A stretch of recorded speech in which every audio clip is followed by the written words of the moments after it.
আল্লামা সাঈদী যখন প্রথম দিন পার্লামেন্টে আসলেন, পার্লামেন্টের মেম্বার হয়ে, উনি দেখলেন পার্লামেন্টে এসে যে সব এমপি, মন্ত্রী, মেম্বার অফ দ্য পার্লামেন্ট সবাই স্পিকারের সামনে মাথা ঝুঁকিয়ে ঝুঁকিয়ে ভেতরে আসতেছে।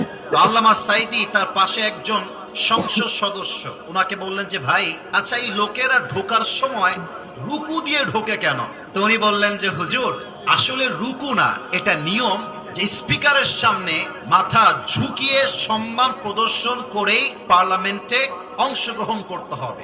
এবার আল্লামা সাঈদীকে একটা আর্টিকেল দেওয়া হলো, rules of procedure, article number 267, যেখানে লেখা ছিল পার্লামেন্টে ঢোকা অবস্থায় এবং বের হওয়া অবস্থায় উভয় অবস্থাতেই স্পিকারকে সম্মান জানাবার উদ্দেশ্যে মাথা ঝুঁকাইয়া সম্মান প্রদর্শন করিতে হইবে।